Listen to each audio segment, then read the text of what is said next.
बिस्मिल्लाहिर्रहमानिर्रहीम, अस्सलामुअलैकुम। Welcome to my YouTube channel Nazia की किचन में आप सबको बहुत बहुत सलाम। उम्मीद है कि आप सब खैरियत से होंगे।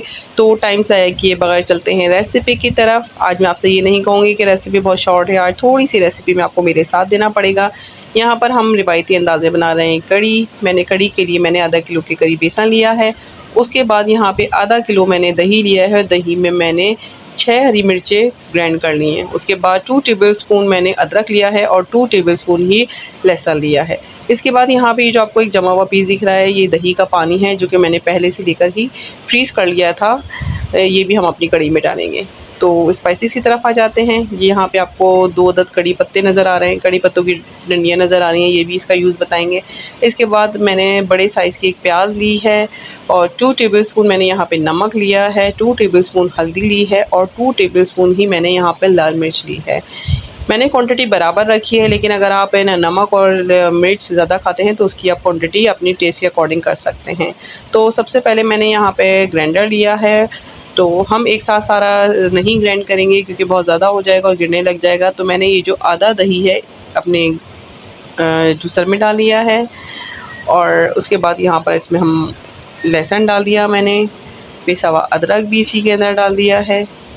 और उसके बाद हमारे पास जो बेसन था, जो हमने हाफ़ केजी बेसन लिया था, तो हम तकरीबन 1 पाव के करीब इसके अंदर शामिल कर लेंगे और 1 पाव हम इसके अगले ट्रिप में शामिल करेंगे।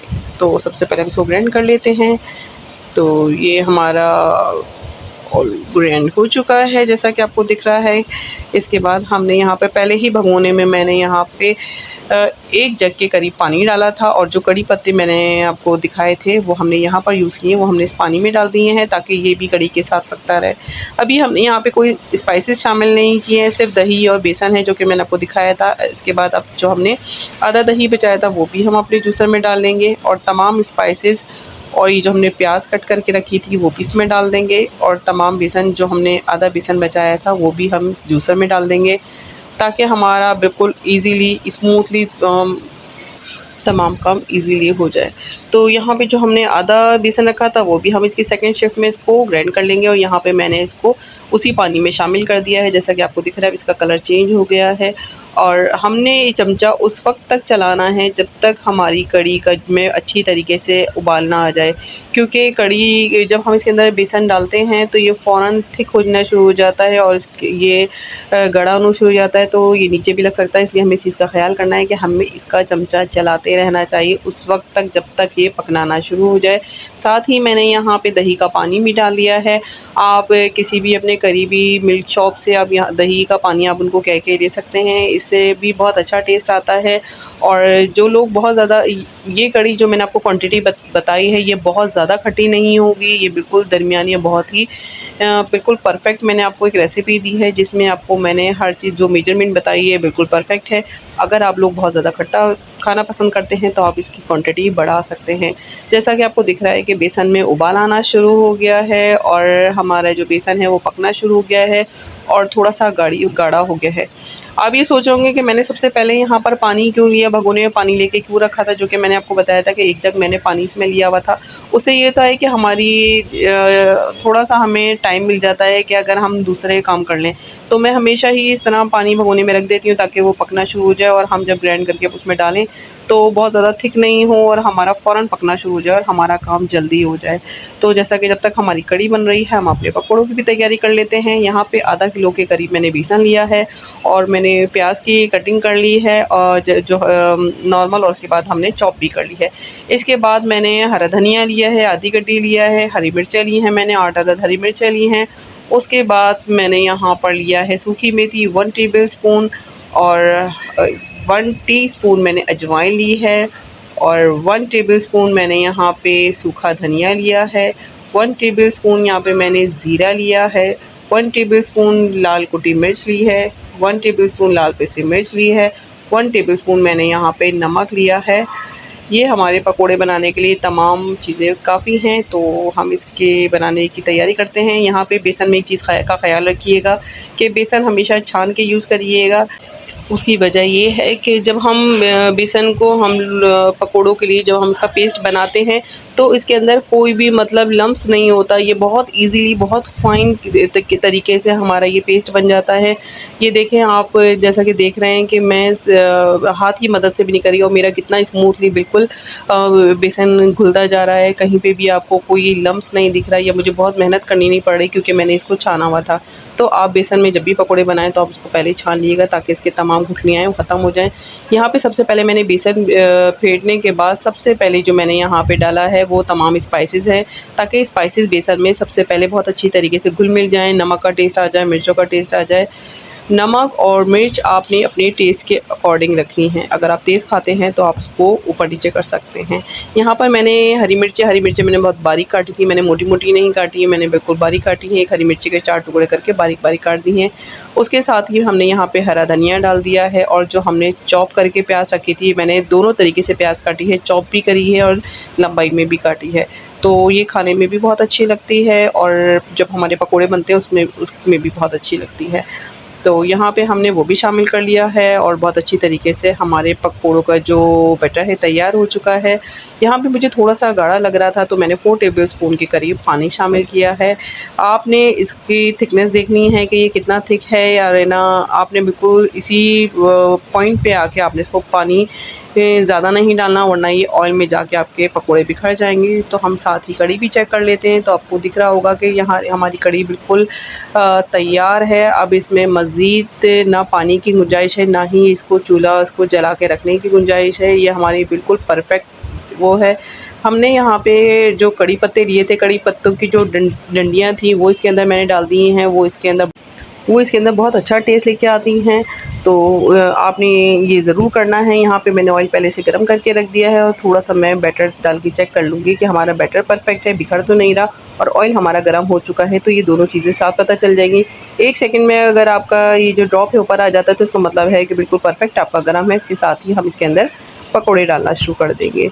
तो अगर हमने कढ़ी का अंदाज़ा लगाया जाए, अगर मैं आपको बिल्कुल टाइम बताऊँ, परफ़ेक्ट टाइम बताऊँ तो मैंने 2.5 घंटे तक कढ़ी को पकाया था तो उसका पानी तकरीबन आधा हो चुका था। तो ये हम इसको ये नहीं कह सकते कि बहुत झटपट बन जाती है, तो ये थोड़ा-सा टाइम लेती है लेकिन बहुत मज़े की बनती है। अगर इसकी तैयारी पहले ही कर ली जाए तो हमें उसमें भी टाइम नहीं लगता। मैं आपको कोशिश ये करती हूँ कि मेरी तरफ से आपके पास जो रेसिपी जाए बहुत ही ईज़ी बन सके और बहुत ही शॉर्ट सी रेसिपी जाए ताकि आपको बनाने में कोई दिक्कत ना हो या आपको सोचना ना पड़े। तो आपने मेरी रेसिपी को ज़रूर फ़ॉलो करना है और आप रेसिपी को फ़ॉलो करके कमेंट करके ज़रूर बताया करेंगे आपने जो भी मेरी रेसिपी को ट्राई किया तो वो कैसी बनी। तो यहाँ पे हमने सारे पकोड़े मैंने तकरीबन फुल कढ़ाई यहाँ पर मैं डाल चुकी हूँ और तकरीबन हमने 2 मिनट तक इनको बिल्कुल नहीं छेड़ना, ये ख़ुद ही एक दूसरे से अलग हो जाएंगे। उसके बाद हमने अपने कवगी या जो भी हम चमचा यूज़ करना है उसकी मदद से हमने इसको पलट देना है। अब यहाँ पर आप देख रहे हैं कि इसका कलर बिल्कुल चेंज हो चुका है, गोल्डन हो चुका है। इससे ज़्यादा हमें इसका कलर गोल्डन नहीं करना, इससे ज़्यादा डार्क नहीं करना, ये बिल्कुल परफ़ेक्ट कलर है हमारी कढ़ी के लिए। तो हम सारे पकोड़े निकाल लेंगे। जैसा कि आपको दिख रहा है मैं बिल्कुल ऑयल को निथार के इसमें से ना पकोड़े निकाल रही हूँ। बिल्कुल आपने इसी तरीके से बहुत ही एहतियात से तमाम पकोड़े निकाल देने हैं और जो इसके अंदर बारीक-बारीक ज़रात हैं आपने उसको वो भी निकाल के इस ऑयल को बिल्कुल साफ़ कर देना है। इसके बाद मैंने यहाँ पे आधा बेसन बचा लिया था, आधे बेसन के हमारे पकोड़े यहाँ पर तैयार हो चुके हैं। तो जो हमने बेसन यहाँ पर बचाया था हम बाकी उसके भी पकोड़े तैयार कर लेंगे।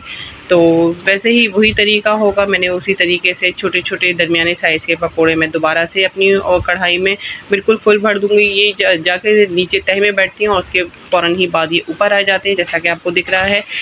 अगर कढ़ी को आपको सेव करना है तो उसका तरीक़ेकार ये है कि आपने जितना बेसन रखा है या आपने जितनी भी उसकी बेसन की ग्रेवी बनाई है या जितना आपने उसका बैटर बनाया है तो वो आप अगर आपने 1 किलो के करीब बनाया है तो आधा आप उसको फ्रीज़ कर सकते हैं। उसका तरीका ये है कि आपने उसमें से जब आपकी कढ़ी पक चुकी है तो उसमें से आप आधी कढ़ी निकाल लें, लेकिन उसमें आपने पकोड़े या बघार कुछ भी नहीं निकालना। सिर्फ़ आपने कढ़ी निकालने के बाद उसको ठंडा करने के बाद आप उसको फ्रीज़ कर लीजिए और आपको जब दोबारा से खानी हो तो आप उसको दोबारा से इसको भगोने में डालिए और उसके अंदर पकोड़े डालिए और बघाड़ लगाइए, बिल्कुल फ्रेश हो जाएगी और दोबारा से मज़े लीजिए। तो अमूमन मैं ऐसा ही करती हूँ कि मैं थोड़ा-सा इसमें से निकाल के अपने लिए फ्रीज़ कर देती हूँ और जब फिर दिल चाह रहा होता है तो मैं निकाल के और उसमें थोड़ा-सा पानी शामिल कर देती हूँ, क्योंकि वो थोड़ी-सी गाढ़ी हो जाती है और उसके बाद उसके अंदर मैं पकोड़े डालने के बाद बघाड़ लगा देती हूँ, तो बिल्कुल ताज़ी हो जाती है। तो अगर आप फ्रीज़ करना चाहते हैं तो आप भी इस तरीके से कर सकते हैं। यहाँ पे मैंने कढ़ी के अंदर पकोड़े डाल दिए हैं। तमाम पकोड़े हमारे रेडी हो चुके थे और मैंने कढ़ी में शामिल कर दिए हैं और इस तरीके से हमने इसको अंदर की तरफ, नीचे की तरफ हल्के कवगीर से दबाना है। लेकिन आपने इस पॉइंट पे चूल्हे को ऑफ़ कर देना है। ये अपनी ही हीट से, ये अपनी ही जितनी कढ़ी गर्म होगी उसी से ही पकोड़े नरम हो जाएंगे। अब बघार की तरफ आ जाते हैं। यहाँ पे मैंने एक बड़े साइज़ की प्याज ली है और कुछ कड़ी पत्ते लिए हैं और मैंने 12 अदद गोल वाली लाल मिर्चें ली हैं और 1 टेबलस्पून मैंने यहाँ पे सफ़ेद ज़ीरा लिया है। ये हमारे बघार के लिए बहुत ही परफेक्ट चीज़ें हैं। इसके बाद मैंने यहाँ पे ऑयल लिया है। ऑयल मैंने 1.5 कप के करीब लिया है, क्योंकि मैंने कड़ी ज़्यादा बनाई है। लेकिन अगर आप इसकी बेसन की क्वांटिटी कम है तो आप ऑयल के बघार की क्वांटिटी कम कर सकते हैं। आपने तमाम चीज़ों को उतने ही हिसाब से उसकी क्वांटिटी आधी कर देनी है। यहाँ पे हमने सबसे पहले ऑयल में प्याज डाल दी है और प्याज के साथ ही साबुत मिर्चें भी डाल देंगे, ताकि वो दोनों साथ साथ होते रहें और उनकी अच्छी सी खुशबू आ जाए, हमारी प्याज का पानी खुश्क हो जाए और प्याज हमारी ब्राउन हो जाए। जैसा कि आपको दिख रहा है कि ना हमारा ऑयल पकना शुरू हो गया और प्याज भी हमारी पकनी शुरू हो गई है। बहुत अच्छी इसमें से बबल्स आ रहे हैं, बहुत अच्छी सी इसके अंदर मिर्चों की खुशबू भी आ रही है। हमने तकरीबन इसको पिंक होने तक पकाना है और उसके बाद हमने इसके अंदर कड़ी पत्ते की एडिंग कर देनी है। तो यहाँ पे ये बहुत अच्छा सा कलर आ चुका है। तो सबसे पहले हमने यहाँ पे ज़ीरा डाला है, ताकि ज़ीरे का कलर भी थोड़ा-सा, ज़ीरा भी इसके साथ सिक जाए और प्याज भी हमारी थोड़ी-सी और ब्राउन हो जाए। तो और उसके साथ ही मैंने यहाँ पे कड़ी पत्ता डाल दिया है। जैसा कि आपको दिख रहा है कि हमारी प्याज बिल्कुल हो चुकी है, कड़ी पत्ता की खुशबू बहुत अच्छी सी आ रही है। तो हमारा बघार रेडी है। हम कड़ी के ऊपर इस तरीके से बघार लगा देंगे और बघार लगाने के साथ ही हमने इसको 2 मिनट तक बिल्कुल ढक देना है, ताकि बहुत अच्छी सी खुशबू तमाम कड़ी में शामिल हो जाए। जैसा कि आपको दिख रहा है कि बहुत ही खुशनुमा सी शक्ल है और देखकर ही दिल चाह रहा है कि हम इसको फ़ौरन से खा लें। देखें कड़ी बहुत ज़्यादा गाढ़ी भी नहीं है और ये कुछ टाइम बाद इसके अंदर जो पकोड़े हैं ये और इसको मज़ीद गाढ़ा कर देंगे। तो हमने कड़ी को पकोड़े डालने से पहले बहुत ज़्यादा गाढ़ा नहीं करना, थोड़ा सा सिलबिला सा रखना है। यहाँ पे हमारी कड़ी बिल्कुल तैयार है। मैंने कड़ी के साथ चावल बनाए हैं। अगर आप चावल बहुत शौक़ से खाते हैं तो आप भी इसके साथ बघारे हुए ये चावल ज़रूर बॉईल करिएगा, और रोटी से खाते हैं तो आप रोटी के साथ इसको खाइएगा। मैं आपको यहाँ पर एक पकौड़ा तोड़ के दिखाती हूँ कि हमारे पकौड़े कितने ज़्यादा सॉफ्ट बने हैं और जितनी हमारी कड़ी देखने में मज़े की लग रही है, उतने ही इसके पकौड़े भी बहुत सॉफ्ट और बहुत ही मज़े के बने हैं। तो मैं आपको एक पकौड़ा चेक करवाती हूँ। ये देखें, ये हमने लिया है और मैंने इसको कितना आराम से और कितने सॉफ्ट से इसको बिल्कुल 20 से 2 कर दिया है। तो ये हमारे पकौड़े भी बहुत सॉफ्ट बने हैं। तो यकीन जानिए, आप इस रेसिपी को फॉलो करिएगा तो आपकी भी कड़ी इतनी ही मज़े की बनेगी। अगर आप मज़ीद चाहते हैं मैं आपके लिए अच्छी रेसिपी लाऊं तो आप मेरे चैनल को ज़रूर सब्सक्राइब कीजिए, और अगर रेसिपी पसंद आए तो लाइक कीजिए और दुआओं में याद रखिएगा। अपना बहुत ख्याल रखिएगा। फिर मिलते हैं बहुत अच्छी सी रेसिपी के साथ। इजाज़त दीजिए। अल्लाह हाफ़िज़। अस्सलाम वालेकुम।